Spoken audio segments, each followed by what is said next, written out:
Hello guys, this is your friend. We are back with a new fanfic. Which is what if Naruto's true power was Hiraishin's bloodline, part 1. And if you enjoy this fanfic, then please press the like button and subscribe to my channel for more fanfic like this. And now let's start a new fanfic. 5 years after Kyuubi attack, October 10th, Hidden Leaf Village. A festival was currently underway in the marketplace of the village hidden in the leaves. Unfortunately, not everyone was currently enjoying it. Halfway across the city, a mob was currently chasing a blonde 5-year-old, screaming out threats as the members of the mob began catching up to the child. Why are they doing this? What have I ever done to them? The blonde thought as he kept running. As the crowd got closer, a shinobi threw a kunai at the blonde, barely missing the child as he stumbled on a piece of loose pavement. They're actually trying to kill me, the blonde thought with wide eyes. As he thought this, something unlocked inside of his body before he suddenly felt as if he could go much faster than he currently was. Not caring where the feeling came from, the blonde focused on it and shot away from the mean adults, leaving a dust trail to their shock. The blonde ran for a while before coming upon the main gate of the village and stopped running and began panting, ignoring the shocked looks of the guards at the gate from seeing someone so young running so fast. As he was hunched over with his hands on his knees, the boy thought, I don't know what just happened, but I'm glad it did. Right as he finished that thought, the blonde's eyes rolled upwards before he collapsed. As he fell, one of the guards rushed over and caught the boy. Turning to his partner, he said, I'm taking him to the Hokage.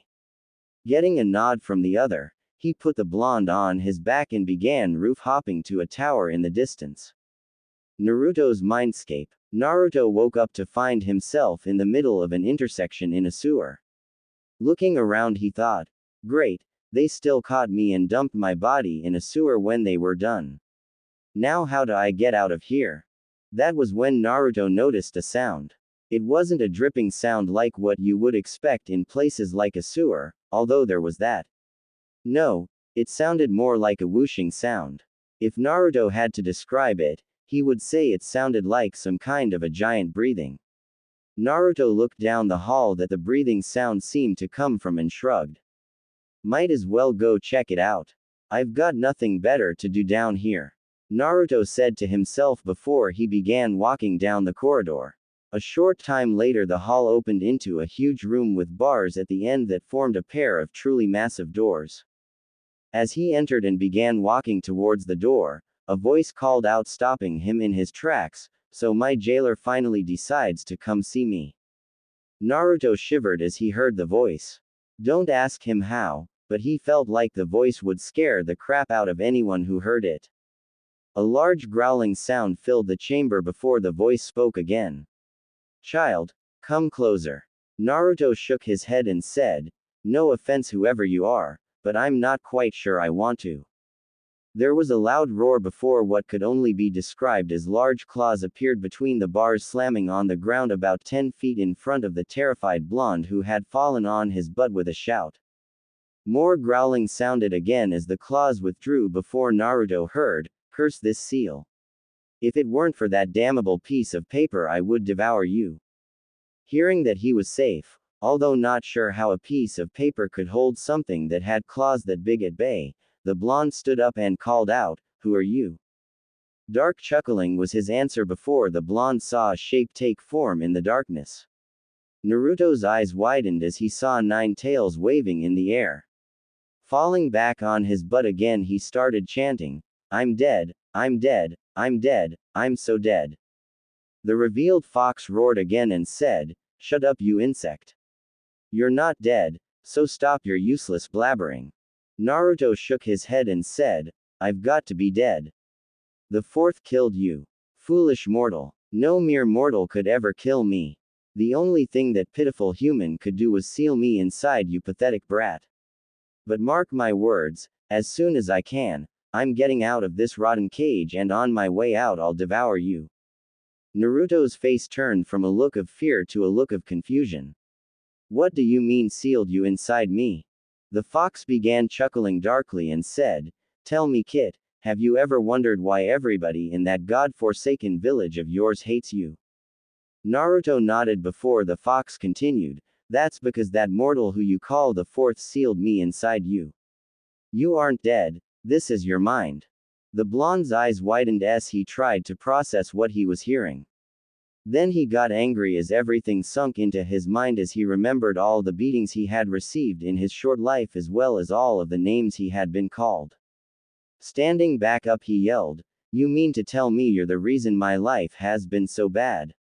Why the hell did you even come here and attack us? Huh, answer me.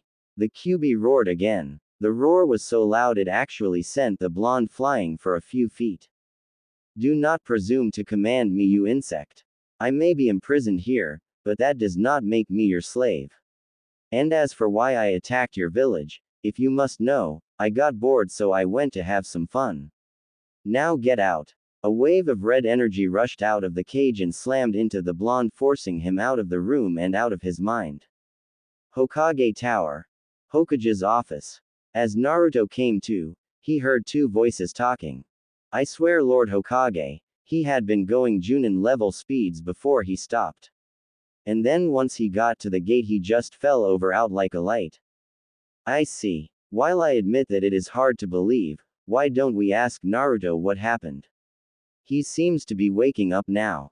Naruto opened his eyes to find himself in a familiar office on a couch. As he sat up, the man that Naruto had begun to see as a grandfather came up to the couch as the gate guard from before hung back. Kneeling down in front of the blonde, the Hokage gave his grandfatherly smile and said, you gave us a bit of a worry, Naruto. How do you feel? Naruto groaned before saying, besides the fact that my legs feel like I've been running for days, I feel fine, old man. Said old man nodded and said, speaking of running, Naruto, Katetsu here said that you had ran to the gate at pretty fast speeds. Do you mind telling me what happened? Naruto shrugged and said, I don't know. One moment I'm running for my life from another mob, the next a kunai nearly hits me and I felt like I could run faster than anyone in the village. I just focused on that feeling and the next thing I know I'm at the gates trying to catch my breath. Sarutobi raised an eyebrow and thought, did he unlock his bloodline? I thought that wasn't supposed to happen until he was 16. It must have been because of the kunai being thrown at him. The old man was brought out of his thoughts by a hesitant voice saying, old man. The Hokage looked at Naruto, who was looking at him like he was trying to figure out if he should keep speaking. Yes, Naruto. Was there something else you need to tell me? Naruto nodded slowly and said in an unsure voice, well, you see, after I got to the gate, I ended up passing out and woke up in some kind of a sewer. I ended up meeting the QB. Naruto frowned as Sarutobi and Katetsu's eyes widened before continuing, at least I think I did. That was one hell of a dream if I didn't. It said something about being sealed inside me and us being in my mind at the time. Sarutobi sighed as he felt a headache as big as the Hokage monument coming on. Rubbing the bridge of his nose, he said, Katetsu, you are dismissed. I don't believe I have to tell you to keep what you have heard in this office to yourself. The last thing we need right now is anyone else learning that Naruto has talked to the QB. The guard nodded and walked out of the office, closing the door on his way out. Sarutobi then looked back at Naruto and said, Naruto, there's a lot we need to talk about. First off, I'm afraid that wasn't a dream. Unfortunately, nothing we could do could kill the QB. It was a form of solid chakra. Therefore, the only thing the fourth could do was seal it inside of you, giving his life in exchange. Naruto was wide-eyed as Sarutobi continued, I was hoping that you wouldn't find out about that until you were older, but I guess there's nothing I can do about that now. Either way, we have something else that is possibly even more important to discuss. You remember that feeling of being able to run so fast that you talked about? Naruto nodded and Sarutobi took out his pipe and stuffed it with tobacco before using a small fire jutsu to ignite it and took a deep draw to steady himself before saying, that felling was your bloodline limit activating itself. Naruto's eyes widened as Sarutobi continued saying, It wasn't supposed to activate until you were 16, but it seems that your near-death experience unlocked it early. I was going to tell you about your parents then, and to be completely honest with you, I still want to wait for a while before I do. But your father was adamant about me telling you when your bloodline activated. Naruto frowned and said, "Why did you want to wait? You told me that you couldn't find anything about them." Sarutobi sighed again and said, "Naruto, you have to understand that both of your parents had many enemies, and if any of them ever learned that you were their child, they would stop at nothing to harm you in order to get revenge. They might even kill you. So I'm going to have to ask you to tell absolutely no one what I'm about to tell you. Understand?" Naruto looked down and nodded. Sarutobi nodded as well and said, "The first thing I suppose I should tell you about is your bloodline. It doesn't actually have an official name, but your father called it the Slipstream." 7 years later, Hidden Leaf Village main gate. Kotetsu and his partner Izumo were lounging inside the gate guard's booth with no one in sight when they heard a voice say, "Do you guys ever stay awake your whole shift? If I didn't know any better, I would say you two are being paid to sleep." The two looked up and saw a 12-year-old blonde in a regular shinobi outfit with a pack over his shoulder signing the check-in sheet. Kotetsu smirked and said, "Ah, you're just jealous that you don't have as easy a job as we do, Kitsune." Said shinobi simply smirked and shook his head before saying, "Whatever," before seeming to disappear like he was never there. Izumo shook his head and said, "No matter how many times I see him do that, it still weirds me out to see him just disappear like that." Kotetsu merely chuckled with a, "Yeah," before placing his head back on the booth's counter and went back to sleep. Naruto reappeared at the door of his apartment and pulled out a set of keys before finding the right one and placing it inside the door's lock. As he turned the key he thought, "I'm so glad no one lives up here with me. No awkward questions to answer if I ever just appear in front of someone." Once the door was unlocked, Naruto walked in and closed the door before heading to his room and putting the pack into his closet after pulling a scroll out of one of the side pockets. Naruto then grabbed an orange jumpsuit and changed into it before hanging his previous outfit in the back of the closet. Untying his headband, he then opened a secret compartment and placed it in before shutting it. Closing the closet door, Naruto walked back out of his apartment and locked the door before disappearing again. Hokage Tower. Hokage's office. Sarutobi was currently doing every Kage's enemy. As he signed another form and reached for another from the large pile of paperwork on his desk he said, "I take it your mission was a success." Naruto nodded from where he was standing in front of the desk and said, "Yes sir. No problems eliminating the bandits. Overall it was a smooth in and out operation.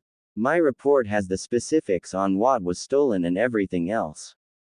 As Naruto spoke he placed the scroll on the desk and Sarutobi nodded before lightly muttering about there being even more paperwork and that his successor must have used his bloodline limit to get done with it so easily.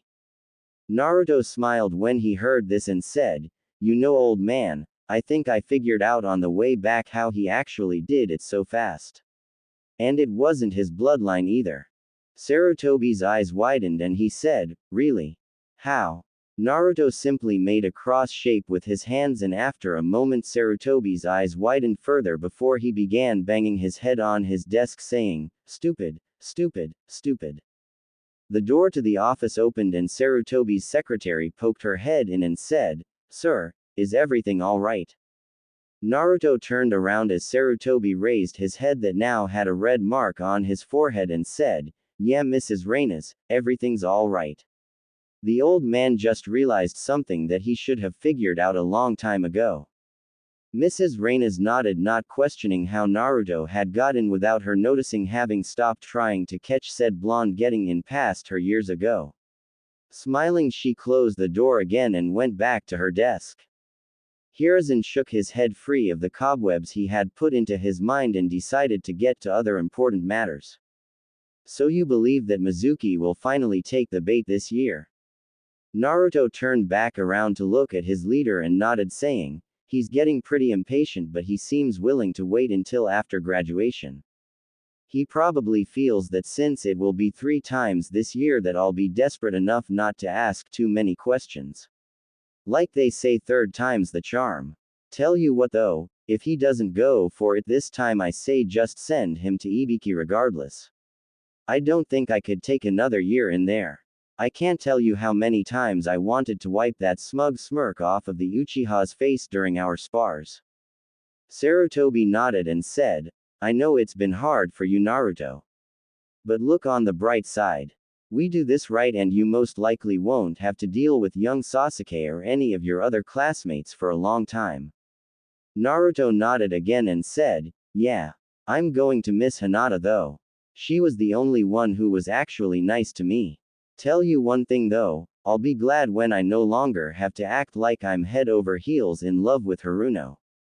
That girl hits as hard as Lady Tsunade. I swear the two are distantly related or something. Well, see you later, old man. As Naruto was turning to exit the office the normal way now that the important stuff was talked about, Sarutobi said, actually Naruto, I have another mission that I think you might enjoy doing for me. Naruto rose an eyebrow before catching the thrown scroll and unrolled it before smirking as he read what was written down. Looking back to his leader and nodding, he tossed the scroll back and said, I'll get right on it. Take a look out your window at the monument in the morning when you hear the shouting start. Sarutobi nodded and said, I'm looking forward to it. The next morning Sarutobi heard, hey guys. Look at this. Turning around in his seat just in time to catch the genjutsu that was over the Hokage monument fall, the old man fell out of his seat in laughter as he saw what Naruto had done to get everyone's attention for his mission. The fourth's head had 2 fingers painted next to it in the victory sign, as well as its tongue sticking out, while the other Hokages were painted looking up as if they were shaking their heads in exasperation. Painted over the heads were the words, The Hidden Leaf's #1 prankster strikes again. On the monument, Naruto gave himself a pat on the back before he heard, Uzumaki. Naruto looked to the side and saw a team of 4 Anbu coming at him. He mock-paled before grinning like a madman and ran over to the edge of the monument before shooting off down the side with the Anbu right on his tail. What followed was one wacky chase as Naruto led not only the first team but 5 other Anbu teams on a merry chase through the city, with said blonde laughing the whole way. It wasn't long before almost every single Anbu was trying to catch him. 3 hours later, he dropped into an alley and grinned before disappearing and reappearing in the Hokage's office. Smirking at the old man who looked over at him, he said, How was that for testing Anbu patrols, old man? Sarutobi smirked as well and said, I would say that was well done, Naruto. Now I think you should go on to class. Don't you agree, Iruka? Naruto hadn't noticed that Iruka was standing inside the office until he heard, Lord Hokage, you actually told him to do that. Naruto turned around to see his fellow shinobi of the leaf and said, Yeah, do you really think I would pull such a big prank if I didn't have the old man's go ahead? What do you take me for, Iruka, an academy student? That reminds me. Naruto went over to the window and ran through a few hand signs. 5 seconds later, 1 use seals on the monument that Naruto had placed down last night activated and the paint evaporated, leaving the monument completely paint-free.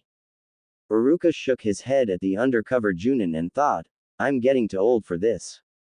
As the two were leaving the Hokage's office, one of the Anbu chasing Naruto entered the office. Seeing the blonde, the Anbu was about to grab him before the Hokage coughed and tossed the scroll that he had shown Naruto to him. Reading the scroll, the Anbu slumped and Sarutobi said, I expect to see some improvements from this captain. We don't want an enemy shinobi being able to move around so easily. The Anbu nodded before bowing and left room. Iruka and Naruto followed him as they headed back to the academy. As they exited the tower, Iruka said, I still cannot believe the Hokage actually gave you a mission like that, Naruto. Naruto merely shrugged and said, Me either. But hey, I'm not complaining. Iruka chuckled and said, I doubt you ever would. You do realize, however, that you won't be able to do any more pranks in a few days, right? Naruto made a sad face and said, Don't remind me. I'm going to miss being able to let some steam out with pranks. The rest of the trip to the academy was relatively quiet after that. As they entered the building, they made a quick stop to grab some rope from the supply storage room, and Iruka tied Naruto in order to keep up pretenses. 5 minutes later, Naruto was sitting on the ground in front of his classmates, as Iruka lectured him, much to the students' entertainment. Once he was done, he turned to the class and said, "Now then, since Naruto decided that class was not important enough to actually attend, we're going to have a pop quiz on the Henjutsu." There was a collective groan from the students while Naruto and Iruka mentally smirked at their discomfort.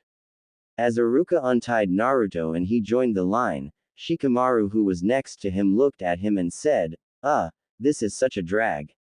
Why do we have to have a quiz because you didn't come on time?" Naruto rose an eyebrow but didn't say anything. The students meanwhile performed the jutsu. All of them passed with only a few mistakes. When it came time for Naruto's turn, he stepped up. Iruka looked up from his clipboard where he was marking the scores and said, "All right Naruto, your turn." Naruto nodded and brought his hands up. He briefly considered pulling a prank on his fellow shinobi but decided that he should probably give Iruka a break now that he was getting close to the end of his undercover mission. So shrugging to himself, he made the necessary hand signs before being covered in smoke.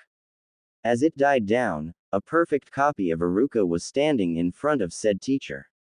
Iruka nodded and put a mark down on his board as Naruto dropped his transformation and went back in line. After the quiz was done, Iruka put his clipboard on his desk and said, "All right class. Since the final exam is tomorrow, I'm giving you guys the rest of the day off so that you guys can prepare for it. If any of you want some last-minute practice for your kunai and shuriken throwing, I'll be at the target range. Other than that, good luck to you all and I'll see you tomorrow." Naruto stood up and followed Iruka out the door, and the two headed towards the target range as the other students filed out, some heading to the range with the two shinobi and the others leaving the academy. Once they were at the target range, the students began picking up training kunai and shuriken and lined up for their chance at the targets. Iruka was watching them from a safe distance, supervising, with Naruto standing next to him, having been able to choose his gear first. "So what do you think of their chances during the exams?" Iruka asked Naruto in a low voice so no one else could hear them. Naruto studied the students for a moment before saying, "None of them should really have any problems with the academy final exam as far as I can tell. As for the actual final exam, well, that really depends on who gets which sensei, since they usually do different tests even if they are generally the same idea. Any idea on the team placements yet?" Iruka shrugged and said, "A few. The third is hoping for a repeat of the Inoshika Cho team's record with their children, and Hinata, Shino, and Kiba would make a good tracking team. Everyone else will probably just be a grouping by grade, and if I know they can work well together." Naruto nodded and said, "What about the Uchiha and the Haruno?" "It's obvious that they'll be together since they're the top two of the class, as sad as that is in her case, but who will you put with them?" Iruka shrugged again and said, "I'm not sure. Truth be told, if you weren't undercover and your grades were an actual representation of your skills, then you would have been placed with them due to the balancing rule." Naruto made a face and said, "Thank God they're not then. I don't think I could stand being on their team."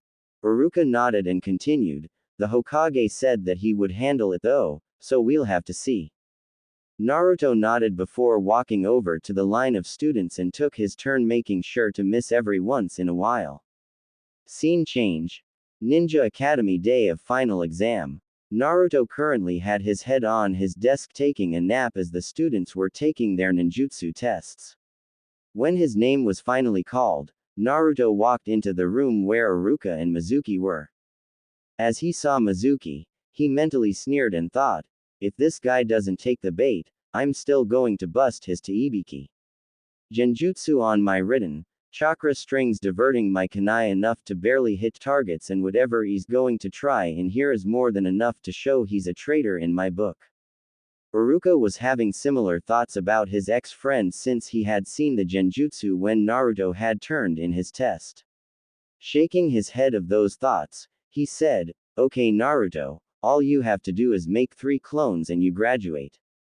Naruto nodded and faked a look of concentration before he made the necessary hand signs. Just as Naruto decided to overload the jutsu as much as possible, he felt a slight genjutsu come over him, disrupting it even more. Naruto mentally shrugged and let loose with the fire hose that was his chakra anyway. A single poof of smoke appeared to his side before a clone that looked like it had been beaten by a horde of Sasuke's fangirls was on the ground with its right foot twitching. Iruka rose an eyebrow at the sight, having not only sensed the genjutsu but also how much chakra Naruto put into it, and thought, how is that thing not a shadow clone? Naruto really let loose on that one. Oh well, time to get this show on the road. Sighing, he said, "I'm sorry Naruto, but you fail." Naruto hung his head down as Mizuki tried to defend him, never noticing the smirk on the blonde's face.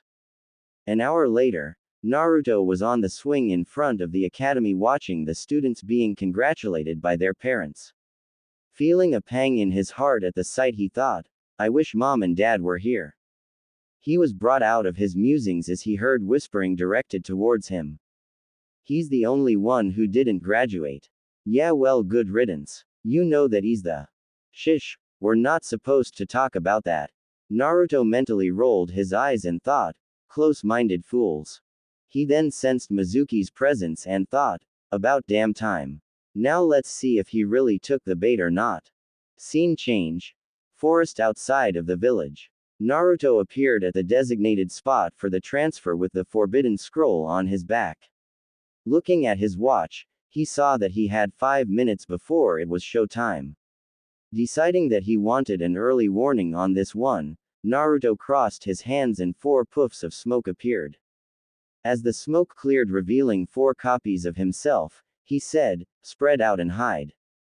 Dispel yourself if you catch sight of the target." The clones nodded before giving salutes and took off into the forest. 2 minutes later, he felt one of his clones dispelling, telling him the traitor was almost at the meeting spot. Naruto dispelled the rest of the clones and sorted their memories before Mizuki landed in the clearing. "Naruto, I see you have the scroll. Were you able to learn a jutsu from it?" Mizuki asked, hoping to get Naruto in a sucker punch move. Naruto shrugged and said, "Didn't see much point since I can already use one of the jutsu in it. Here, let me show you." Mizuki's eyes went wide as Naruto crossed his hands and a 20-foot radius ring of Naruto's surrounded the two. Naruto smirked as he tossed the forbidden scroll to one of the clones and pulled out his headband. As he tied it, he said, "Mizuki, as a Junin of the Hidden Leaf Village, I have been ordered to bring you in for questioning. Will you come quietly?" Mizuki just stared for a moment before he began laughing an insane laugh and said, "Ha, that's a laugh, you demon brat. I have to admit that your genjutsu may have surprised me, but there is no way a dead last demon brat like yourself could be a genin, let alone a Junin." Naruto smirked and said, 2 words, under cover. And with that, he disappeared, causing Mizuki to look around frantically before he felt a burning feeling on his back. Screaming out in pain, Mizuki turned around trying to find the blonde, but wound up with another line of pain going down his back again. If the traitor could see his back, he would have noticed his clothes burnt around 2 severe burns on his back that was in a cross shape. Mizuki suddenly screamed in pain again as a burn appeared running down first his right arm and then his left. As he tried to figure out what was happening, a burn trail appeared along the backs of both his legs, causing Mizuki to scream even louder. Finally, a burn ring appeared around his neck. Mizuki finally couldn't take any more and fainted from the pain. Naruto reappeared with his hands in half-ram signs held loosely by his sides with blue chakra surrounding the straight fingers in a thin shell. Dropping the chakra technique, Naruto walked over to Mizuki, shook his head and said, "What a pansy," before taking out a spool of ninja wire and began tying the traitor. Once he was done, he took the scroll back from his clone before dispelling the ring. Picking up Mizuki in a fireman's lift, Naruto began heading to the Hokage's tower where his leader and the head of the interrogation department were waiting for his packages. A couple of days after the night that Naruto apprehended Mizuki, Naruto was talking with Sarutobi. They were in the ninja registration office but with Naruto's shadow clones keeping a lookout for any of his classmates, the two could have conversations and still have an early warning system to tell Naruto when he needs to leave before they arrived. So mind telling me which teams you think will most likely make the cut, old man? Naruto asked as he leaned back in the chair for the graduated students to sit in while the Hokage went over their id photos. Sarutobi gave a light nod and said, well, the younger Inoshika Cho team should be able to pass my son's test. The new tracking team comprised of Hinata Hyuga, Kiba Inuzuka, and Shino Aburame under Kurenai Yuhi will most likely pass as well. And the final team to most likely pass would be Sasuke Uchiha, Sakura Haruno, and Sai, under Kakashi Hatake. Naruto rose an eyebrow and said, Uncle Kakashi actually passing a team. Wow, either the civilian council ordered him to or it's going to snow in a desert somewhere. But who's this Sai person? I've never heard of him. Sarutobi sighed and said, he's one of Danzo's trainees. Said that he would be a good balancer for the team since he is more capable than young Sakura and almost as good as young Sasuke. Naruto narrowed his eyes when he heard the elder's name. The man had tried to approach Naruto more than once as he trained to become a shinobi, but he gave Naruto really bad vibes whenever he did. One of Naruto's clones suddenly dispelled itself, telling him that a little kid was coming towards the office with a shuriken in his hand. Frowning at the unusual sight, he looked over to the old man and signed what his clone had seen to him. Sarutobi sighed before signing back not to do anything right as the door opened and said kid came in running with the shuriken held haphazardly up high and yelling out, "On guard, old man. Today is the day I finally defeat you." Ah. Unfortunately, the kid tripped on his scarf halfway to said old man. The kid groaned before getting back to his feet and said, "What tripped me?" Turning to Naruto he said, You tripped me, admit it. I would have gotten the old man if you hadn't." Naruto shook his head and thought, this must be the old man's grandson, Konohamaru, that I've been hearing about. I had wondered when I would meet him. Standing up, he went over to Konohamaru and kneeled down before plucking the shuriken out of the kid's hand faster than he could see and said, "Okay, first of all, you tripped on your scarf. Either shorten it or stop wearing it completely for a few years because you're still too young to actually wear that the way you are. Second, you were holding this wrong. You hold it the way you did, you're more likely to cut yourself than your enemies.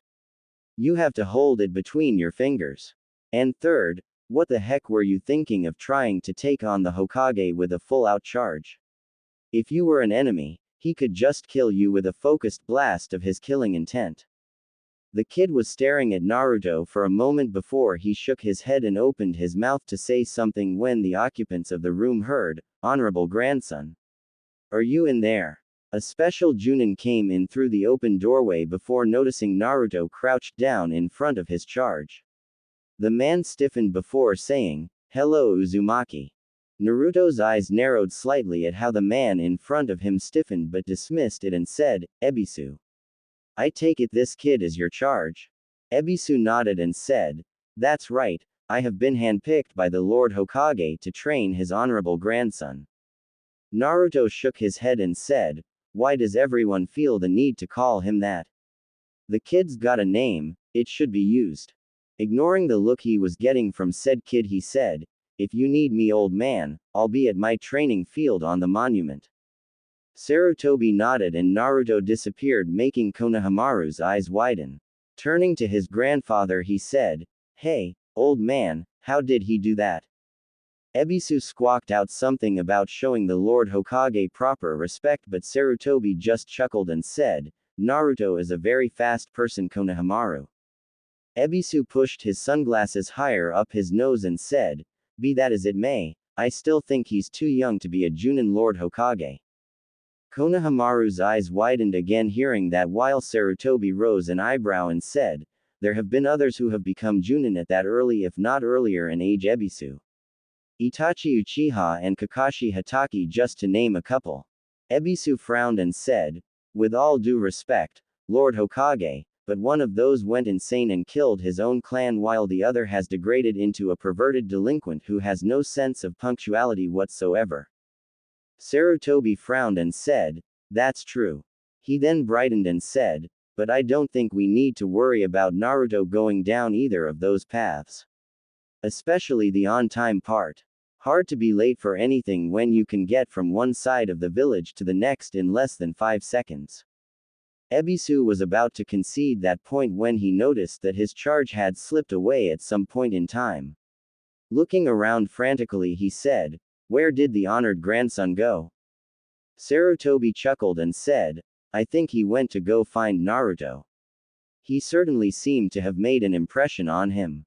Said blonde was currently throwing kunai at targets in his training field on the Hokage monument behind a thin strip of woods hiding it from any of the occasional visitors to the monument. It was a good place for him to train since it was a wide open place that allowed him to place various targets around the area that he could work on his speed against and also had woods all around that he could work on moving through at high speeds. Throwing another kunai into a target, he said, you know Konohamaru, if you want to talk to me, you're going to actually have to come out of hiding. Said kid came out from behind a tree and said, how did you find me? I thought my hiding skills were the best. Naruto rose an eyebrow and said, maybe for a kid who hasn't had any of the stealth classes in the academy, but it would be pretty obvious to anyone genin or higher. Especially since you weren't trying to hide your chakra presence. So what did you need? Konohamaru looked down for a moment and then said, teach me.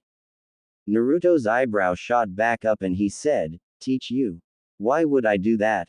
Don't you already have a teacher?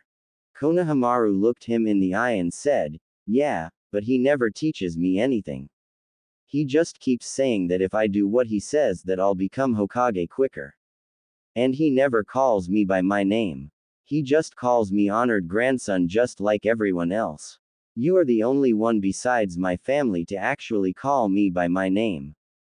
Naruto sighed and said, Konohamaru, I can't be your teacher, I have missions I have to go on. Konohamaru looked back down before Naruto continued, but I should be able to show you a thing or two every now and then. Konohamaru's head snapped back up and he said, really?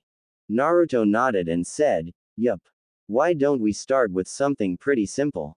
Come on over where I'm standing and I'll show you the proper way to throw a kunai. As Konohamaru came over to where he was standing, Naruto went over to the targets and pulled out the kunai he had thrown before walking back to Konohamaru. Once he was beside the kid, he started explaining how to throw the throwing knives while Konohamaru listened intently. In a nearby tree, Ebisu watched the two and thought, I guess the Lord Hokage was right about him. I think I'll let him continue these lessons every once in a while. It seems to be doing the honored grandson some good. As Konohamaru continued throwing the knives trying to get the hang of it, Naruto looked over at the tree that Ebisu was in. The special Junin nodded to him before taking off. Naruto rose an eyebrow and thought, I guess he's not so bad after all. 1 week after the Mizuki incident. This year's graduates were all in the familiar classroom for the last time. Or at least that's what they thought. Iruka of course knew that quite a few would probably be back here or be out of the program completely. He quickly shook that thought out of his mind though as he stepped in front of the class and got their attention with his big head jutsu. Iruka was about to begin his speech when one of the students said, Hey, Iruka-sensei, where is Mizuki-sensei? Iruka's face hardened but a voice from the doorway answered for him. Mizuki was a traitor that was apprehended a week ago during a sting operation when he attempted to steal the forbidden scroll of sealing. The class looked to the door and were surprised to see a familiar blonde leaning against the door frame. Kiba looked at him and said, What are you doing here dead last? You were only supposed to come here if you graduated. Most of the other students agreed while Hinata looked at him in hope that he had actually somehow passed. Naruto pushed off from the doorway and flicked his headband that the graduates only just now realized was on his forehead before he said, "Mind how you talk to your superiors in Izuka. I was under orders by the Hokage for the past 3 years to draw that traitor into a trap and take care of him. I am not in the mood to deal with some fresh out of the academy rookie who can't accept the fact that someone was working undercover." The class was stunned with various thoughts running through their minds. Some were reevaluating what they thought they knew about the blonde while others were furious that the dead last had apparently been stronger than he let on. Guess who? Meanwhile, Hinata was just confused. She was glad that Naruto had failed on purpose but was beginning to wonder how much of what she had seen of the blonde that none of the others did had been real, if it all was just an act. Naruto then walked over to Iruka and took a scroll out from his Junin vest that made the class even more shocked when they finally noticed that not only was Naruto not wearing his Kill Me orange jumpsuit, but was wearing the uniform of an elite shinobi of their hidden village.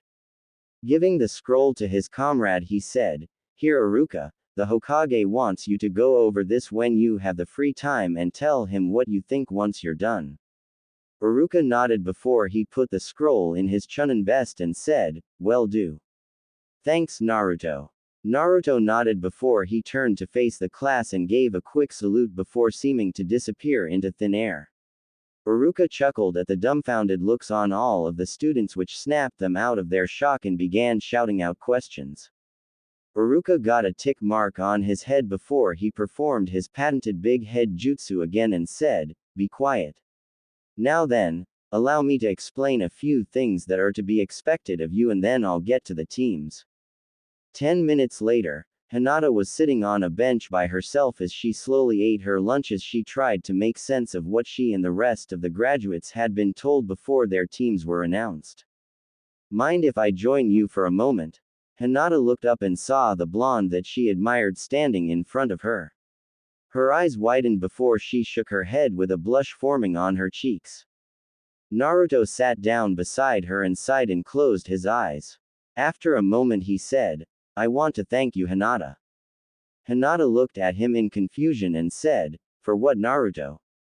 Naruto smiled and opened his eyes to look at Hinata and said, "For being the only one to actually treat me as a fellow classmate instead of the class punching bag. You're the only reason why I didn't lose it this year and just let loose on all of them. I can't tell you how many times I wanted to just say to hell with my mission and show them all exactly what I could do. Especially when it came to the Uchiha." Naruto had a scowl at the end but quickly shook his head and smiled again and said, "Anyway, I just wanted to say thanks and give you some advice that should really help you in the future. I know you have some confidence issues, Hinata," said Hyuga, looked down, causing Naruto to put a hand on her shoulder to get her to look at him again. "But believe it or not, you actually make a fantastic kunoichi. You're one of the smartest girls the academy has produced this year, and when you get really serious your taijutsu can't be beat without the other person going through hell first." Hinata got another blush as Naruto continued, "Your only problem seems to be that you're afraid of what others may think of you.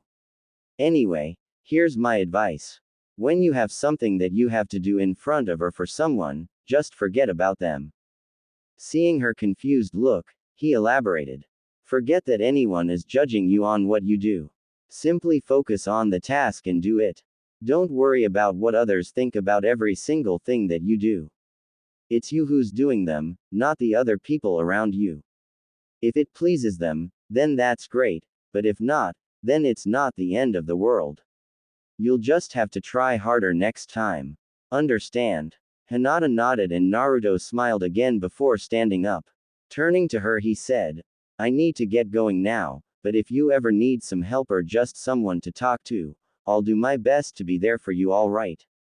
And if you can't find me, just ask the Hokage, he'll know where I am." Hinata nodded again and softly said, "Thank you." Naruto nodded with his smile still in place and said, "No problem. See ya, Hinata." He gave a quick salute before disappearing to go do the other errands that he had been assigned for the day. Time skip. 1 month later. Naruto was currently teaching Konohamaru and his two friends Moegi and Undan the leaf balancing trick in his training field on the Hokage monument when a hawk began circling overhead and gave out a cry. The three kids lost their focus and looked up along with Naruto. Naruto whistled and the hawk landed on his outstretched arm, surprising the three kids. Naruto untied the note from the hawk's leg and sent it back to its roost with a small but quick jerk of his arm, letting it know that it could go back. As the hawk took off, Naruto looked at the note and frowned a little before putting the note in one of his vest's pockets. Turning to the kids, he said, "The old man's calling. It's probably for a mission, so I'll probably be away for a while. Keep working on this, and when you can balance the leaf in your palms for a minute, move to your fingers and do the same. If you finish that before I get back, start adding leaves to each finger." The three kids nodded and Naruto disappeared from view. Naruto reappeared in the Hokage's office and came to attention before saying, "You summoned me, sir?" Sarutobi nodded and said, "Team 7 was just recently assigned an escort mission for a bridge builder from the Land of Waves. Their mission was to escort the man back to his home and protect him while he finished a bridge from any bandits that would turn up. However, the client lied about who would be after him and the team ran into a couple of Chunin-level ninja. Kakashi decided to continue the mission due to what he says are extreme circumstances. He has requested backup though, and I am sending you as it. You are to leave immediately. Expect more enemy shinobi, possibly at Junin rank. Any questions?" Naruto shook his head and Sarutobi tossed him a scroll that Naruto caught before giving a salute and disappeared again, heading to his apartment to pack for the trip. Once Naruto had everything he would need, he quickly went to the village gate and showed Kotetsu and Izumo his mission scroll as he signed himself out. Once that was done, he quickly focused on the sense of extreme speed and took off. Minato Namikaze's Hiraishin jutsu is heralded as a masterpiece of seals. Nothing could be further from the truth. The Hiraishin was nothing more than Minato using his bloodline. When a bearer of the slipstream bloodline uses it, they move so fast that they get tunnel vision, making it very dangerous to use in a combat situation. And that is where the pronged kunai comes in. Each seal on the kunai actually contained some of Minato's chakra that would steadily pulse it out, allowing him to know where everything was around him. Now Naruto may not have any of the special kunai, but he could do one better whenever he joined the slipstream. Naruto instead put his status as a Jinchuriki to good use. With his seriously massive chakra stores, Naruto could send out a constant wave of chakra, giving him a real-time chakra field of vision that negated the tunnel vision effects of using his bloodline. And since this chakra sonar actually helped his chakra capacity grow as his body adapted to the repeated use of the technique, Naruto was able to keep the technique going for hours on end if needed. And that made for one scary shinobi that even his father would be hesitant to fight. As Naruto ran and his vision tunnelized, he began pulsing out his chakra. This was really the only way someone could tell Naruto was in the room if he had his bloodline active, even if he was running circles around the person. If a Hyuga was ever to try and spot him when his technique was going full blast, they would be instantly blinded by all the chakra in the air, which was why Naruto never used it whenever he knew Hinata was watching with her Byakugan active. As he ran, Naruto thought, "Hang on Uncle Kakashi, I'm coming." Scene change. Scene of first fight with Zabuza. Kakashi was currently trapped in a sphere of water that Zabuza was holding together with his hand in it. Kakashi looked out at his team that was doing their best to not wet themselves, well, Sasuke and Sakura anyway, and shouted as best as he could through the technique at them. "Don't just stand there. Take the client and go. His water clones can't get too far from the original." This fight was over the instant he caught me. But before the trio of genin could say anything, Zabuza suddenly yelled and pulled his hand out of the water to look at his arm that was completely covered in burns from shoulder to wrist. As the water sphere burst apart, Kakashi caught himself from falling completely into the water and looked up just in time to see a knee planting itself into Zabuza's chin. Zabuza shot up and back before hitting the water and bounced 5 times hard over it before sinking. As he watched the missing nin sank, Kakashi heard a voice say, "Uncle Kakashi, how many times do I have to pull your bacon out of the fire?"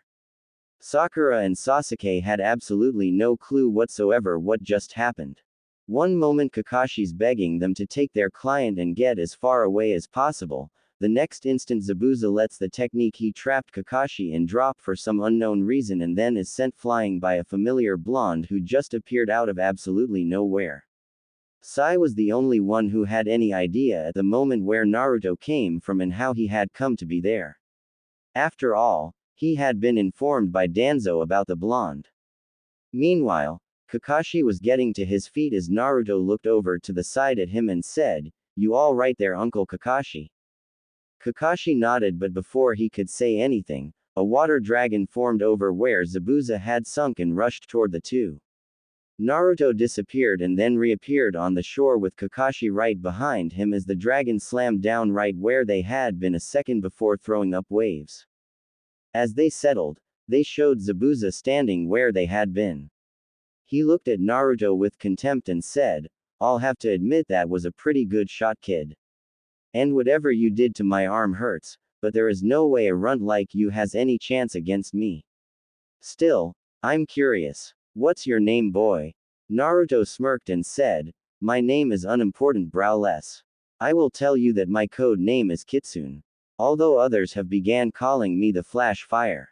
Zabuza frowned, but before he could do or say anything, Naruto disappeared again. As Zabuza began looking around for the brat, he began sensing a ton of chakra permeating the air. It was like when he used the hidden mist jutsu, only it was 5 times more potent. Back on the shore, the three genin felt it as well. Sakura looked around with wide eyes and thought, "Is all this Naruto? How could he have this much chakra?" Sasuke clenched his fist and thought, "Is this how much the dead last was hiding?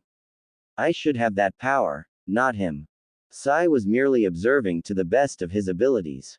Danzo had always told him and the rest of the Root Anbu that Naruto had the potential to be even better than the fourth and to consider themselves lucky if they ever witnessed him in action.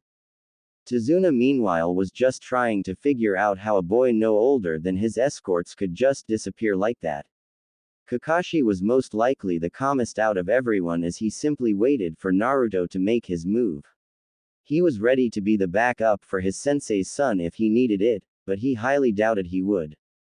Then Naruto's voice sounded from all around at once, reminding the three genin and bridge builder what Zabuza had done just earlier. There are 4 types of burns: 1st degree, 2nd degree, 3rd degree, and 4th degree.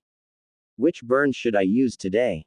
Everyone except for Kakashi was looking around trying to find the blonde while wondering at the same time what the hell he was talking about. That all changed when they heard, "Why don't we start with 2nd?" Right after he said that, Zabuza screamed in pain as a 2nd degree burn suddenly appeared going across his chest from right hip to left shoulder. Right after, his left arm became completely covered in burns just like his left one, only these were much more painful. Even from the distance the genin were at, they could see the big blisters that were already beginning to form. Zabuza then yelled again and turned around trying to hit something behind him, showing everyone the 5 X-shaped burns on his back that were placed with one right in the middle with the other 4 connected with one on each of the 4 lines of the center one. Zabuza roared in pain again as his pant legs burned near the back of his knees, showing even more burns there. He then shouted out, "Where the hell are you?" Everyone then heard chuckling before Naruto said, "What's the matter, Zabuza? I thought you were a master of silent killing. Surely you can find one little kid without too much problems, right?" Before Zabuza could say anything though, he flew to the side before abruptly switching directions constantly like he was a pinball stuck in the bouncer section of an invisible pinball machine. Finally, after a minute of this, he was suddenly sent flying into a tree trunk. Zabuza screamed out in pain as the burns on his back hit the tree trunk, causing the blisters to pop. Naruto reappeared on a tree branch to his right. Zabuza looked up at him and said, "What are you?" Naruto looked down at him and said, "Your worst nightmare." All of a sudden, 3 Senbon needles embedded themselves in the side of Zabuza's neck, causing him to slump over dead, startling everyone else. Naruto hopped down and said, "You sure took your sweet time, Hunter Nin." Everyone looked up to where Naruto was looking and saw a Hunter Nin of the mist who looked to be no older than Naruto and the genin. He can only be about as old as Naruto, but he's a Hunter Nin already. Naruto I can understand since he uses his bloodline. But for a mist shinobi to be a Hunter Nin at such a young age, how strong is this guy? Kakashi thought as he studied the kid. Sasuke was fuming. Damn it. First the dead last, and now this new guy. How many people my age are there that are stronger than me? I need more power. It's the only way I can kill him. Sakura was still shocked at how sudden Zabuza had been defeated and then killed, while Tazuna was just glad that it was all over. The Hunter Nin dropped down to the ground near Zabuza's body and said, "My apologies, but it was apparent that you had everything under control. Besides, I'm not sure I would have been able to handle Zabuza if you hadn't worn him down like you did. Now if you will excuse me, I must dispose of the body." The Hunter Nin made a hand sign and then disappeared with the body in a whirlwind of leaves.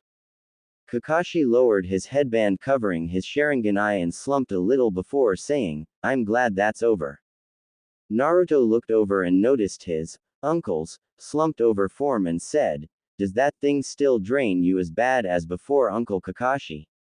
Kakashi nodded and said, "Yeah, but it's not as bad as if I had actually used it for more than keeping up with Zabuza. It would have been worse if I had actually had to use it to copy any of his jutsu." Naruto med and said, "Still, we better find you a place to lie down soon." Turning to Tazuna he said, "How close are we to your house, old man?" "About 5 more miles. Tazuna said. Naruto nodded and went over to Kakashi before slinging one of his arms over his shoulders and made a lead-the-way motion with his free hand. As the genin fell in around them, Sakura decided to ask about the things on her mind. "Hey Naruto. Getting a In response, she continued, "What exactly did you do back there? You just disappeared for a while and then these burns appeared and after that Zabuza just started flying through the air." Naruto thought about whether or not he should tell her anything considering how she had treated him in the past, but decided that he might as well, otherwise she and the Uchiha would never leave him alone. "It's actually pretty simple, Haruno. I merely moved faster than the eye could see. Those burns that appeared on Zabuza's body resulted from the friction of pressing my fingers against his skin while I moved so fast around him. As for the flying around bit, I was simply hitting him with my fists." Sakura frowned and said, "Wait, if those burns resulted from friction, why aren't your fingers burned, and for that matter, how did just your fingers burn Zabuza's whole arm?" Naruto shook his head and said, "You know Haruno, for the smartest girl in your class, you sure don't think. What is the most important thing that a shinobi uses that separates us from civilians?" Sakura's eyes lit up in understanding before she scowled at the tone of voice Naruto used.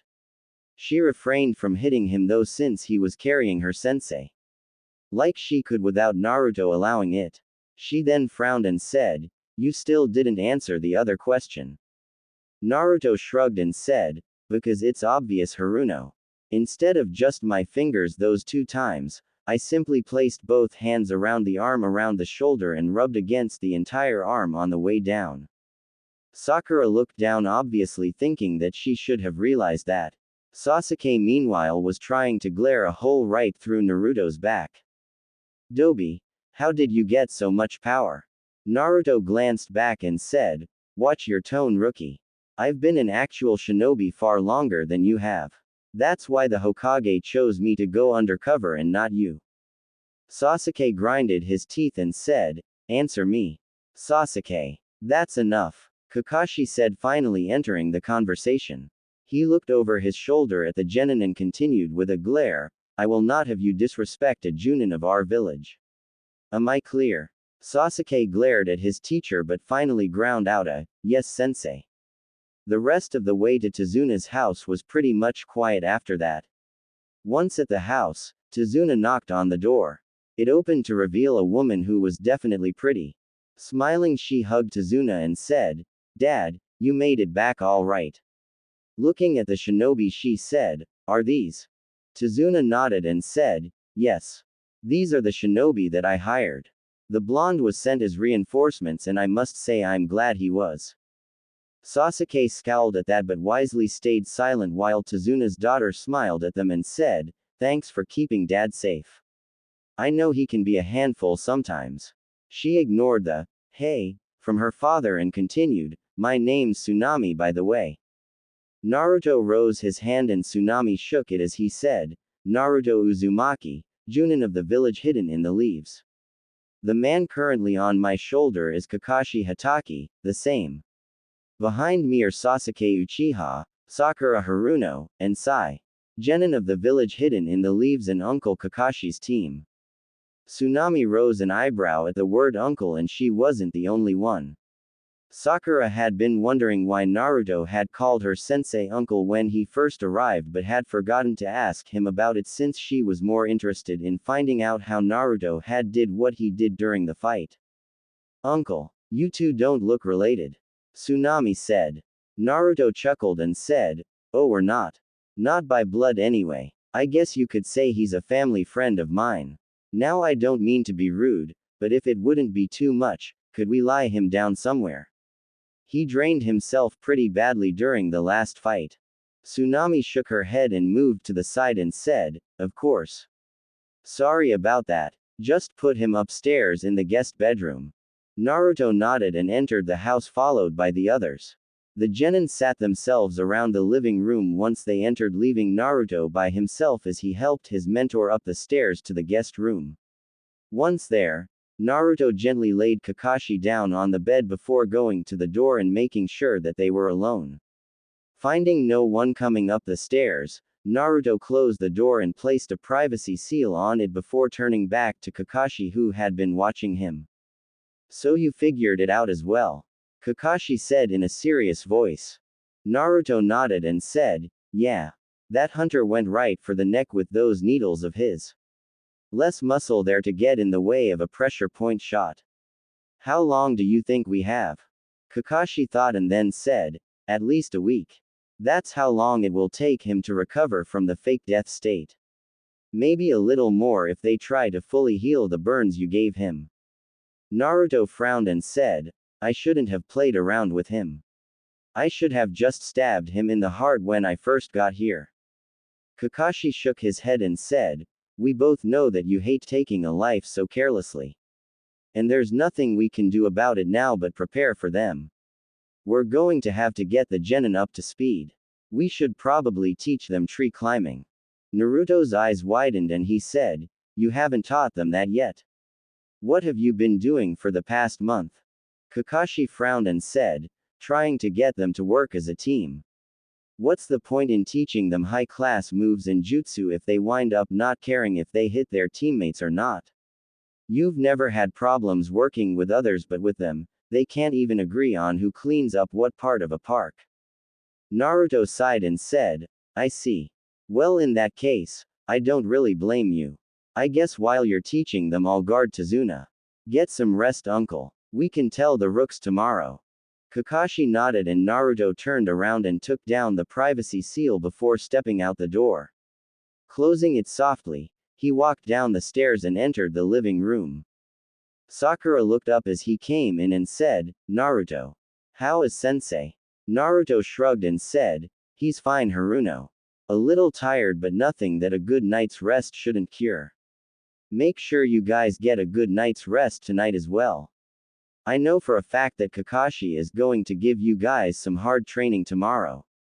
If any of you guys need me, I'll be outside setting up some patrols with my shadow clones. And then I'll be on the roof." Naruto turned and left the living room again and left the house itself. Crossing his hands, a platoon of clones appeared. Looking at them, he said, "I want half of you to set up a perimeter around this house. The other half head to the bridge and make sure no one tries anything funny with it." The clones all saluted before taking off to complete their task.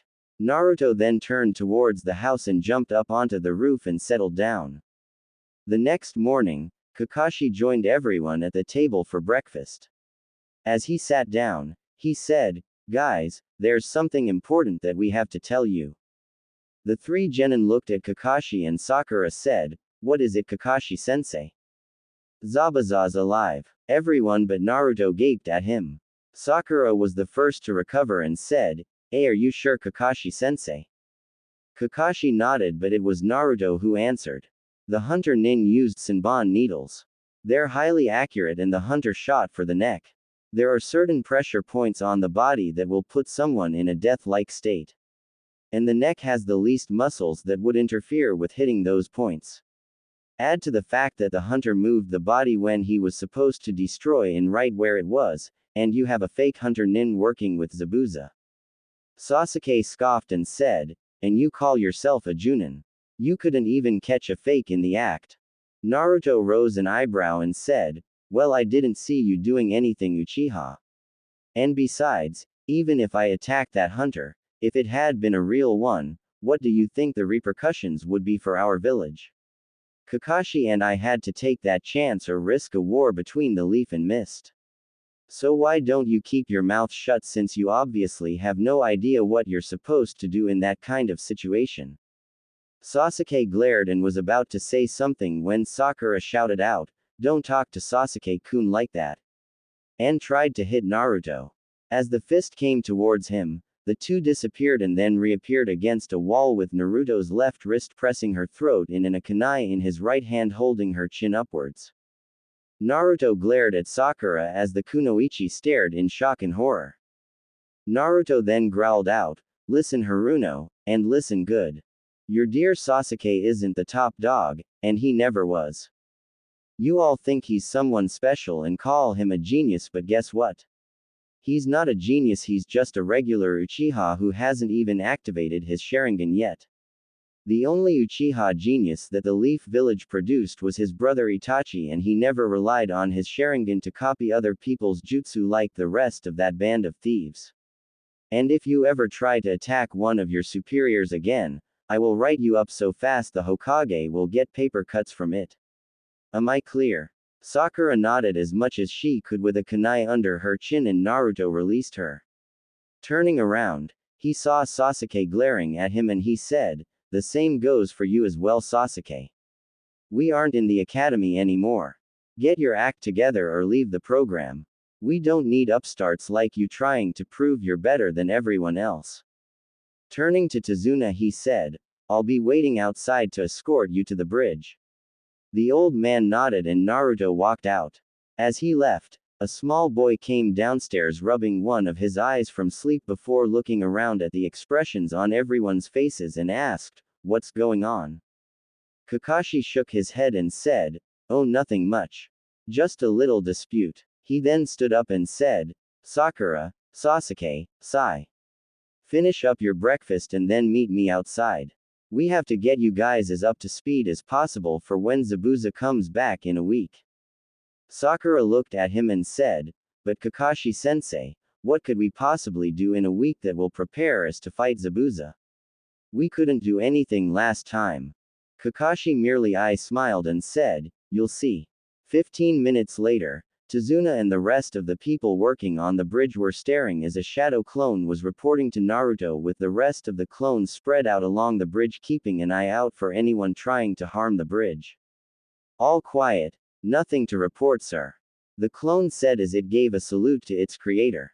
Naruto nodded before turning back to Tazuna and said, "Hey Tazuna. Need some extra hands?" Meanwhile, Kakashi was leading his team into the forest. Once Kakashi thought they were at a good spot, he turned to his students and said while giving his smile, "All right, my lovable students, today we are going to learn how to climb trees." Sakura and Sasuke looked at him like he was crazy before Sakura said, "But Kakashi-sensei, we can already climb trees." Kakashi smiled again and said, "Ah, but can you do it without using your hands?" Kakashi then turned and walked to a tree before wailing up it. Sasuke and Sakura's jaws dropped while Sai simply looked on. Kakashi reached the lowest branch of the tree about 20 feet up and hang down from the bottom of it. Keeping his smile, Kakashi said, this is a chakra exercise that is essential to all ninja. Using your chakra, you can stick to the sides of any solid object.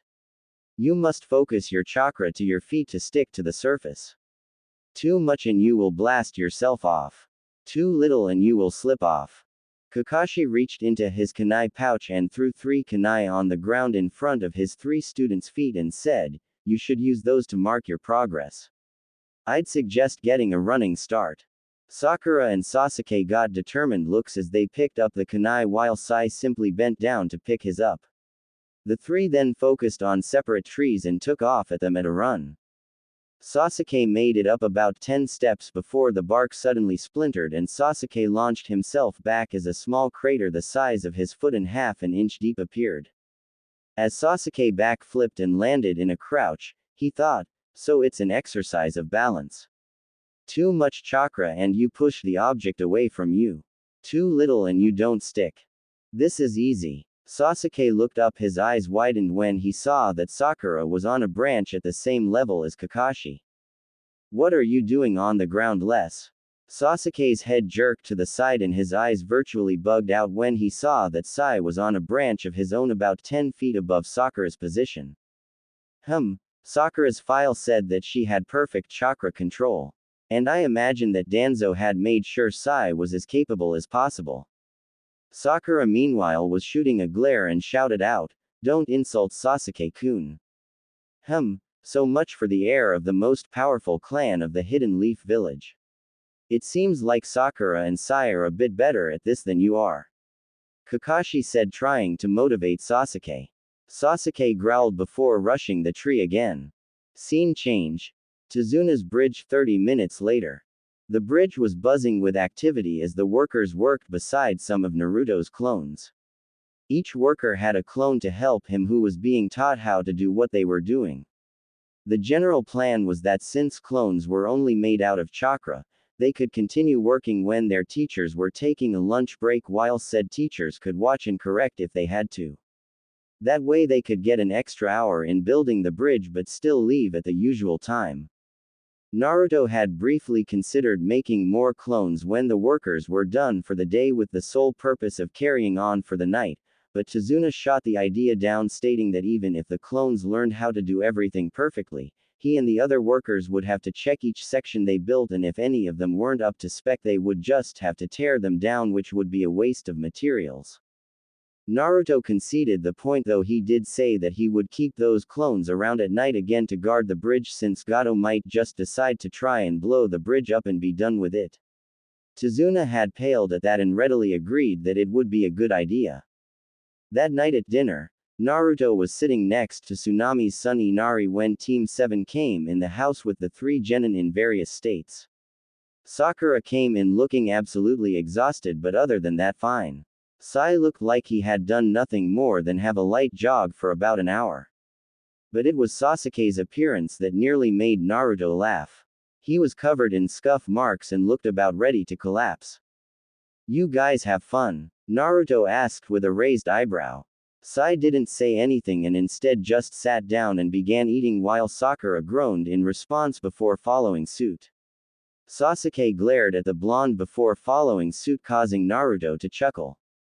What's so funny, Dobi? Sasuke growled out. Naruto's face instantly turned serious and he said, watch your attitude, rookie. Like I said to Inuzuka, I wasn't in the mood to deal with a rookie that couldn't handle the fact that I was undercover, and I'm still not. You're not the greatest thing to grace the earth and you never will be. You aren't even the greatest Uchiha. You're just a second-rate one who hasn't even activated his Sharingan yet. Sasuke roared and launched himself at the blonde only to be caught by Kakashi. Calm down, Sasuke. Naruto, I would have expected better from you. Kakashi said, glaring at Sasuke and then looking at Naruto in a disappointed manner. Naruto shrugged and said, what do you want me to say, Uncle Kakashi? The Uchiha needs to learn that he's not as great as he thinks he is. And since there is no real way to sugarcoat it in a way that he would still understand, I simply told him in the most straightforward way possible. Naruto's eyes then narrowed and he said, and as far as I'm concerned, the Uchiha were all overrated anyway. They were nothing but thieves stealing the hard work of others. The only one who wasn't like that was Itachi. No wonder he went and killed the rest of his clan, he must have gotten sick of all their arrogance. Sasuke roared and struggled to break free of Kakashi's grip and shouted out, "You take that back." Naruto stood up and began walking out of the kitchen. As he passed through the door he called out, "Why would I take back the truth?" An hour later, Kakashi came out of the window to his room and found Naruto staring at the moon. As he sat down beside him he said, "I really wish you wouldn't antagonize my students, Naruto." Naruto simply sighed and said, "I'm sorry, Uncle Kakashi. Really, I am. But considering what I went through last year, especially at the hands of those two, I find it real hard not to. Haruno, I may change my mind about if she gets her act together, but the Uchiha is a real piece of work that needs to be brought back down to earth. Asking me to be nice to him would be like asking me to move the Hokage monument by myself. It just can't be done. Especially considering what that clan has done to me in the past." Kakashi sighed and said, "I know where you're coming from, Naruto, you know I do. But they're my responsibility. Just try not to start any more fights, alright?" Naruto nodded and said, "I'll try, Uncle Kakashi. I promise." Kakashi nodded as well before heading back to his window and said, "Good night, Naruto. Don't stay up too late." "Yes, mother," Naruto said with a smile, earning a chuckle from his fellow Junin. Scene change. Zabuza's room in Gato's base of operations. Zabuza hissed in pain and then sighed in relief as his tool placed some more cream on the burns on his back. Thanks to Gato, Haku had been able to procure fast-acting medicine for the burns that the blonde had given him. They would be gone by the end of the week. As Zabuza thought about their next fight he said, "Haku. Yes, Zabuza-sama, I want you to find out anything you can about that blonde brat. And when the time comes, I want you to fight him. You're probably the only one who can keep up with his speed." "As you wish, Zabuza-sama." The next morning when Naruto was exiting the house with Tazuna, Kakashi had Sai join Naruto in guarding the bridge since he had mastered the tree climbing exercise. When Naruto had asked him why he wasn't going to teach the boy water walking, Kakashi simply smiled and said, "I'll leave that to you." Naruto had simply rolled his eyes and motioned Sai to follow them. When the trio reached the bridge, Naruto dispelled the clones from the night before and replaced them with a fresh batch. No use giving himself a massive headache by absorbing more than a full day's memories from so many clones all at once. Naruto then created 2 more clones. One to stick with Tazuna and the other to show Sai how to walk on the water to the bridge. Once everything was taken care of at the bridge, Naruto took off, shocking all of the workers by seeming to disappear in thin air. Naruto joined the slipstream and took off to explore the island a bit. While he could have sent clones to do this, it was much quicker for Naruto to do by himself since he could use his chakra sonar technique and not worry about being dispelled when he ran out of it. First though, he wanted to see how his former classmates were doing. Scene change. Team 7's training area. Kakashi suddenly sensed a ton of chakra coming from the direction of the unfinished bridge and thought, "Here he comes." Right after that thought he said, "Hello, Naruto." Naruto smirked from his position next to his fellow Junin and mentor and said, "Hey Uncle Kakashi. Just wanted to see how they're doing and tell you that I'm going to look around a bit." Kakashi nodded and said, "I have no problems with that. But if you find Gato's base, don't do anything drastic without telling me first. No telling what would happen if we acted too hastily. And as you can see, they're doing fairly well." It was true. Sasuke had made it about halfway to the top while Sakura was resting in one of the highest branches.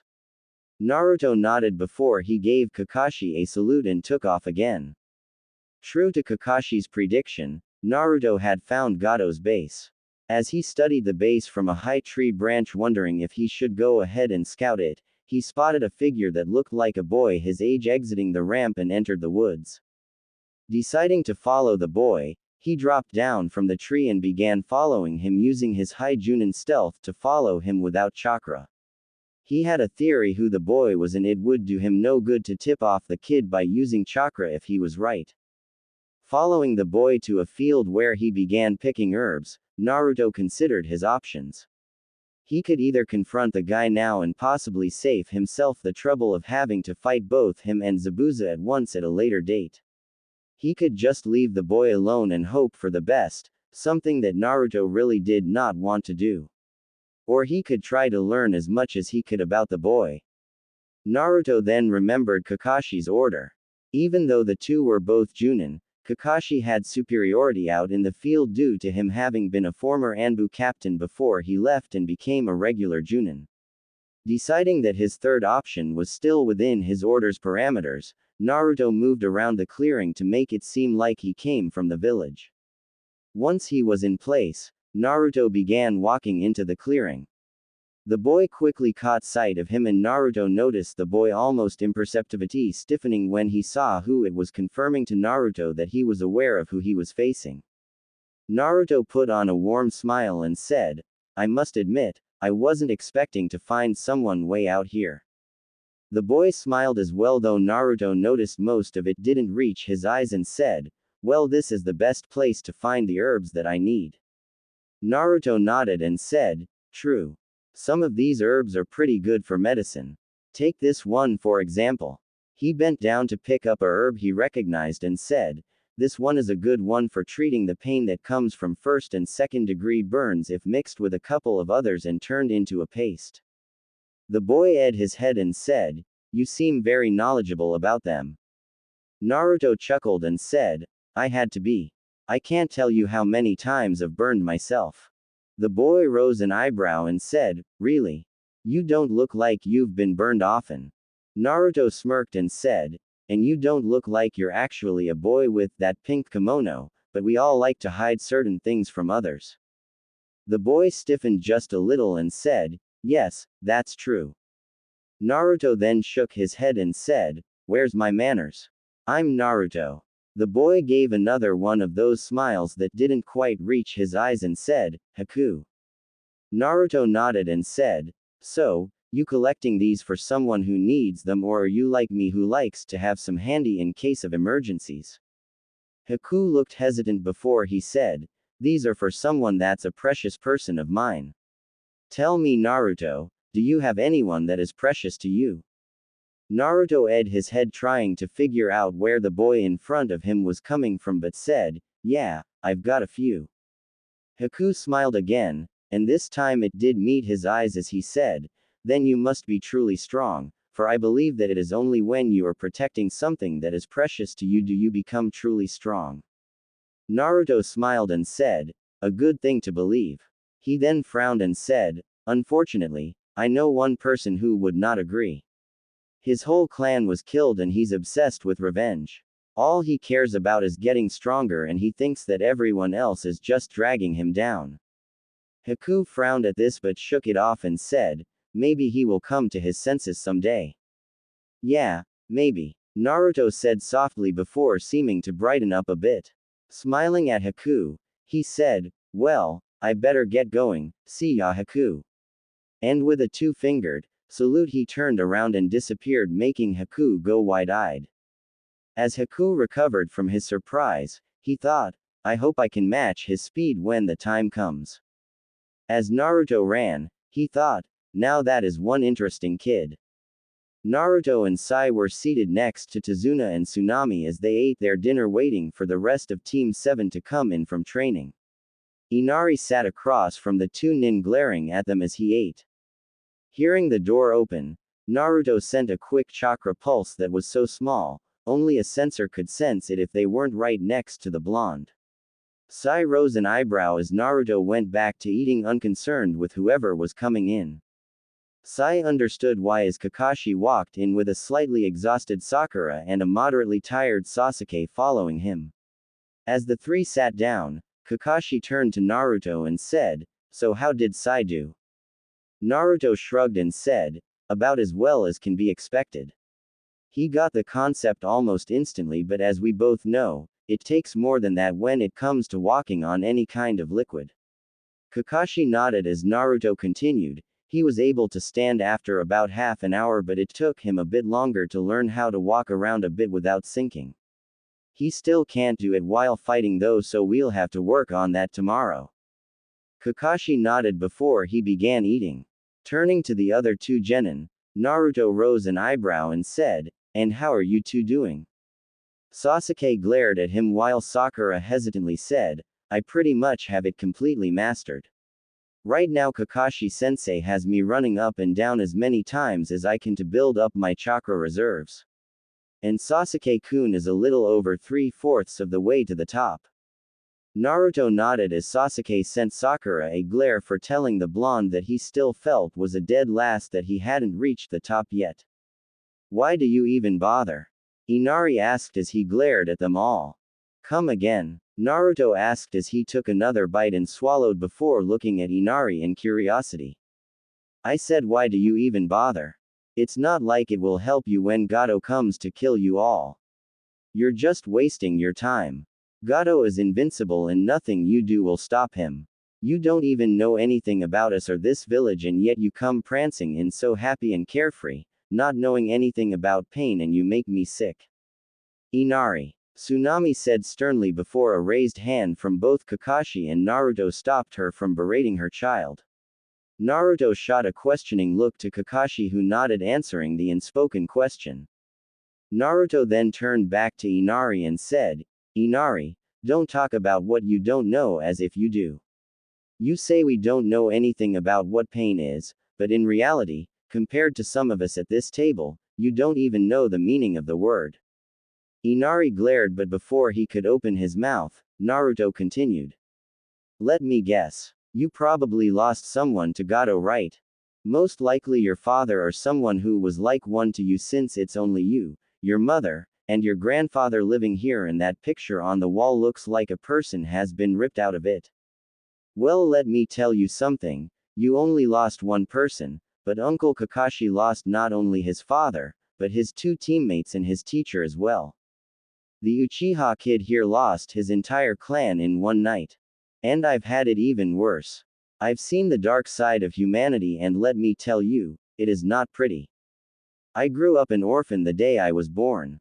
From day one I was on my own because almost my entire village sees me as worse than an outcast, and let me tell you, it was not easy. The orphanage threw me out when I was around 3, and I've had to live about 2.5 years on the streets wondering if I will be able to find my next meal in time. I've had to avoid mobs who wanted to beat me into an inch of my life over as long a period of time as they could before finally finishing me off. Store owners spit in my face and throw me out of their stores almost constantly. And those who do sell to me usually overcharge me or sell me shoddy goods. I can't even make any friends of my own age because parents would always tell their kids that I was either a bad person or even a monster. Some would even beat me if I even tried to speak to their kids. You think you got it bad? You have no idea how truly blessed you are to live like you do. You at least still have your mother and grandfather. So don't say that I don't know what pain is, because in my eyes you're just a little kid who can't handle the real world. People die, Inari. It's a fact of life that none of us can escape. Yeah, you lost someone when he was killed by Gato, but you aren't the first person to lose someone, and you sure as hell won't be the last. It's not the pain that we face in our lives that define us, but how we handle it. There are those like you who throw themselves pity parties all their lives doing nothing about it. And then there are those like your grandfather who feels the pain but still goes on doing his absolute best to make a difference. Think about that and then ask yourself this. Do you want to continue doing nothing as the pain constantly builds on itself, or do you want to do your absolute best to make sure nothing like the event happens again? Will you stand up in the night and stand firm, or will you let the darkness consume you? Only you can make that choice, Inari, and there will come a time when you must choose. And that choice will have an impact so large on your life that you will only be able to tell how much it did years from the event. Everyone besides Kakashi was staring at him as he stood up and walked out of the house.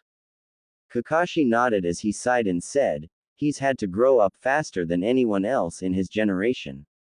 Was he telling the truth? Did he really have it that bad? Tsunami asked as she wiped away the tears that had sprouted during Naruto's little speech. Worse, Kakashi said before turning to Inari and said, Naruto is right, Inari.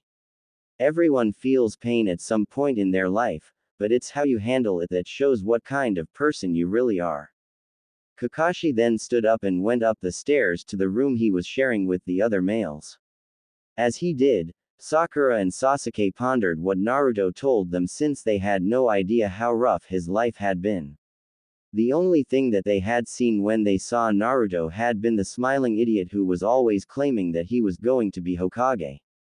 Sai was going over the information that Naruto had gave as well and thought, so that is how he is so strong while still so young. He had to become stronger than most to survive. Danzo-sama was right, he is not one to be underestimated. Scene change. Forest clearing. Shadow clone jutsu. As the call went out, numerous clones appeared in bursts of smoke as the original stood in front of them. All right, listen up. I want all but 5 of you to work on moving through this forest as fast as you can without using our sonar technique. We're good up to low Junin speeds, so let's see if we can't reach mid-Junin by morning. Remember to create and dispel every hour and a half. Understood. Hi. Get to it. Most of the clones took off, leaving only the 5 clones who were at the front of the group. Naruto grinned as he looked at them while reaching into his kunai pouch with both hands and said, well then, shall we get started? The 5 clones gave predatory grins as they also reached into their kunai pouches. In one simultaneous movement, the 6 blondes brought out their hands with the kunai twirling around their fingers before ending in reverse grips and disappeared.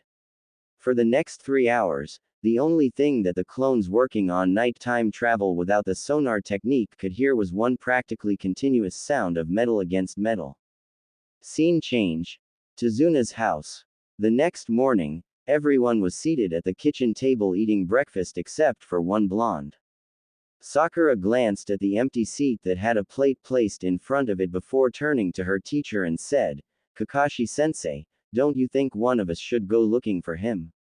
Kakashi chuckled and said, now Sakura, I know you're worried that Naruto didn't come back in, but if there is one thing that I have learned about Naruto from all the years that I've known him, it's that he almost always comes back before losing consciousness. Sakura frowned at this, not really reassured by her sensei. The sound of the front door opening caught everyone's attention as Naruto tiredly shuffled in. Most of the people seated at the table widened their eyes or raised their eyebrows as they noticed all of the slashes and tears on Naruto's clothes. As Naruto sat down with a tired grunt and pulled his plate towards him, Kakashi chuckled and said, so how many did you get up to and last against Naruto? Naruto tiredly took a bite out of his breakfast and swallowed before saying, 5, and we went all night. Wouldn't have been so bad if I didn't have about 100 clones working on moving at night at mid-Junin level speeds without using my technique. Damn, clones all decided to pop within a few minutes of each other when the sun rose up when they knew that they were supposed to do 1 per minute. Kakashi rose his visible eyebrow and said, wow. That's pretty good all things considered. Usually you can only go halfway through the night if there's more than 3 of you. Sakura looked confused as both Sai and Sasuke gave Naruto calculating looks. Turning back to Kakashi as Naruto began eating again, clearly showing that he wanted food at the moment, she said, I don't understand, Kakashi-sensei, why would Naruto need to work on moving at Junin speeds at night if he's already so fast? And what kind of training are you talking about? I'm right here, you know. Naruto said with his mouth full before swallowing and said, to answer your question, Haruno, yes, thanks to my bloodline I can move faster than probably anyone on the planet, but it gives me tunnel vision when I move as fast as I normally do. To counteract it, I use my huge chakra reserves to make a constant field that is moving away from me that I use sort of like echolocation to be aware of my surroundings.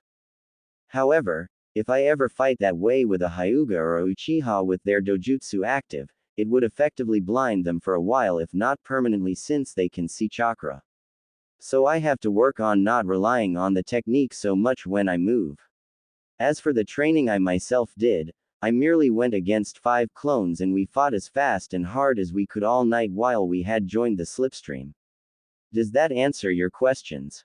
Sakura nodded, then edged her head and said, "Wait, what's this slipstream?" Sasuke's eyes narrowed, probably planning on somehow joining this slipstream that made Naruto so fast. Poor, ignorant fool. Naruto smirked as he saw Sasuke's expression and said, "Sorry Uchiha, this is one thing the council can't ever be coerced into handing over." Looking back to Sakura, who was beginning to glare at Naruto for the statement, he said, "The slipstream is the name my father gave our bloodline since it doesn't have an official name." Understandable, considering he was the first one to find out about it, maybe even the first one to ever have it. It explains the sensation we feel whenever we focus on the feeling of extreme speed it gives us, hence the term joining the slipstream whenever we do. Naruto took a last couple of hurried bites before standing up and headed out of the kitchen without any sign of being tired, calling over his shoulder, "Give me a few minutes to get changed and we can head out to the bridge to Zuna. And Sai, don't think I'm going to go easy on you just because I had a training night. I swear I'm going to get you combat water walking by dinner time if it kills me." Everyone but Kakashi stared at him with slightly dropped jaws before Sakura turned back to Kakashi and asked, "Kakashi-sensei, how can he possibly be able to still move like that? He looked exhausted when he first came in." Kakashi chuckled and said, "That's Naruto for you. I've seen him train for 2 days straight, drop dead on his bed and then 3 hours later be right back at it again. He has chakra reserves that could make any cage envy him and the stamina to match. He's going to make whoever he marries one happy woman in bed." Kakashi thought to himself, giggling perversely, drawing weird looks from everyone else that he waved away. Everyone's attention was brought to the stairs when they heard a shout from upstairs. "Oi, Uncle Kakashi, you aren't reading that crap you call literature in front of Inari, are you? You know he's only 10, right?" Kakashi's sweat dropped as he rubbed the back of his head while Inari looked at him in confusion before saying, "Of course not. Why would you think that?" "Because I know you." Naruto deadpanned as he came down the stairs and walked over to the group and sat back down to finish his meal. Kakashi somehow teleported to the nearest corner with his back to the others and a storm cloud over his head. "He used to admire me. Where did that lovable kid who wanted to do everything like me go?" Kakashi asked as anime tears could be seen falling into a puddle. Naruto and the others' sweat dropped before he said, "He ran away screaming when you showed him those books of yours." The miniature storm cloud got even bigger and Kakashi said, "I was only trying to show you the greatness that was your godfather's work." Naruto snorted as he took a bite from his meal and said, "That's not greatness. That's a sad man's attempt at showing the world his perverted fantasies and a release to all men for their frustrations at never being able to have their bedroom fantasies come true." Everyone else's sweat drops grew bigger before Kakashi was suddenly beside Naruto and screaming in his ear, "Sacrilege! You take that back, you heathen!" Right before the back of Naruto's fist implanted in his face, causing him to slump to the floor with a pained grunt of, "Ow." Naruto looked down at his father's student while he dug his pinky into the ear that the silver-haired man had shouted into and said, "Face it, Uncle Kakashi, the only good book that he wrote was the first one. You know, the one with the main character that I'm named after, and probably the only book that doesn't have more smut than actual plot that he'll probably ever write." Kakashi's hand shakily rose from his face-down position as he said, "I reject your reality and substitute it with my own." Naruto snorted and said, "Whatever you say, Uncle Kakashi," before taking one last bite and stood up again to place the plate in the sink. Walking back around the table he said, "I'll have a clone waiting for you outside Tazuna. Sai, if you're not at the bridge in 10 minutes, I'm throwing your butt into the ocean along with a few kunai attached to some exploding notes." Right after he said that, Naruto disappeared and it was only the sound of a clone coming into existence immediately after that informed them that Naruto was telling the truth. Tazuna shook his head and said, "That kid is really something else. Taking one last sip of his coffee, he stood up and said, "Come on, kid, we better get going." Sai simply nodded and stood up as well before the two walked out of the house together accompanied by Naruto's clone. Scene change. Tazuna's bridge. Naruto reappeared to see what was to him a rather amusing sight. Most of Naruto's clones who were on guard duty the night before were standing in a line across the entrance of the bridge with Tazuna's workers behind them watching anxiously and a group of thugs in front of them. The supposed spokesperson and leader of the thugs looked as red in the face as a boiled lobster while most of the clones had grins on their faces. The clone directly opposite of the leader was brushing his nails over his shirt and looking for dirt. The leader of the thug glared at the clone as he did this and said, "Now you listen here, you brat. I don't care if the original you is here or not. Now step aside and let us through." And why would he do that when it's his job to keep people who are obviously not here to work on the bridge off of it? Naruto asked as he disappeared and then reappeared in front of his clones, surprising the man. The man and the other thugs quickly got over their shock and he said, "Are you the original?" Naruto looked at him like he was stupid and said, "No, I'm a water clone sent to shift the shadow clone guard, you moron." The bridge workers all laughed at this since Naruto had explained to them the differences between the clones he used and the other types of clones that ninjas often used. The thug's face reddened even more if that was possible and he took a step as he said, "You will let us pass right now or else." He was unable to get any further as Naruto's fist made residence in his stomach as Naruto glared up at the man as he folded over the fist before taking a quick step back and kicking the man in his jaw so hard that he went flying before crashing into the trunk of a nearby tree, causing large cracks to form from the impact. The builders gave a cheer as the thugs looked on in shock. Naruto turned his glare onto the other thugs who instantly took a step back. Unleashing a bit of killing intent to further unnerve them, he pointed to the fallen man and said, "Get him out of here and don't come back." The men quickly nodded before one of them rushed over to their leader and dragged him away as the others broke out into a run.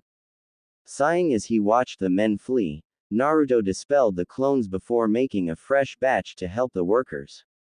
As he did, he spotted Tazuna and Sai with his clone walking down the path from his house. As Tazuna walked up and noticed the damaged tree, he said, "What happened here?" Naruto shrugged and said, "Nothing much. Just showed some thugs why you don't want to mess with a Junin." Tazuna studied the blonde for another moment before shrugging and went over to his workers who were talking excitedly about how Naruto had handled the situation. Naruto then noticed Sai staring at him intently and said, "What?" Sai hid his head as he gave a false smile and said, "I'm just contemplating how I don't think I would want to fight you, Naruto-san." Naruto frowned at the formality and said, "Just call me Naruto-sai.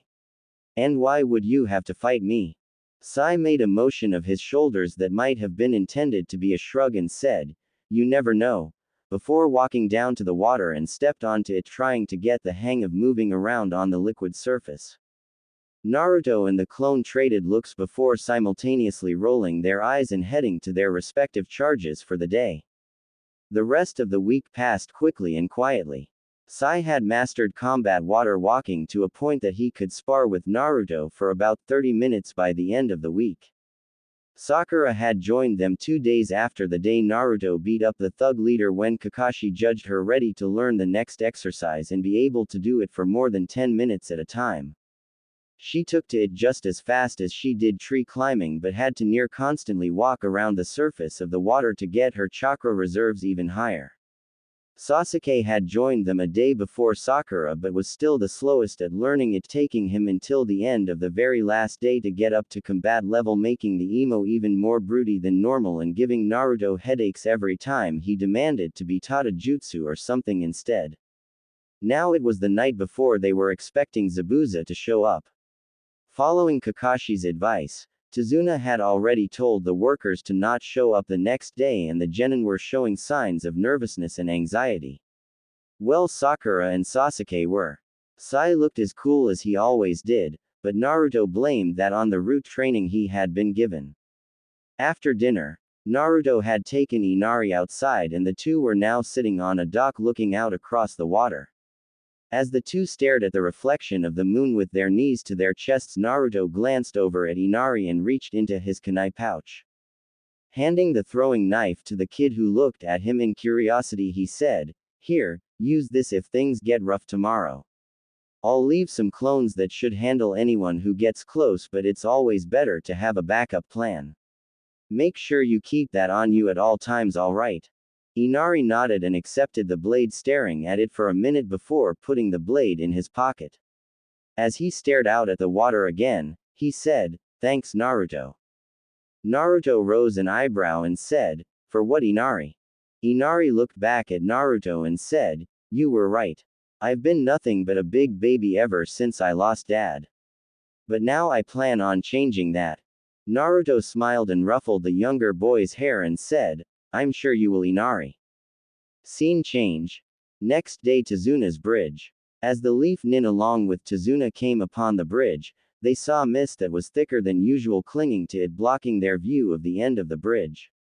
Naruto had already informed Kakashi that Zabuza had been in the area, and the older Nin had ordered Naruto to dispel the clones so that way they could draw Zabuza out. "Looks like the party's about ready to start," Naruto said, earning a nod from Kakashi. Turning to his students, he said, "Don't leave Tazuna's side." Getting nods from the genin, the group began walking through the mist. Once they were halfway down the bridge, Naruto held up a hand, stopping everyone, and called out in a sing-song voice, "Oh Zabuza! Where are you? Come out wherever you are." As everyone besides Kakashi, who simply rose an eyebrow, stared at him, a dark chuckling echoed around the area before the mist died down a little, revealing two figures in the mist. "Why did you have to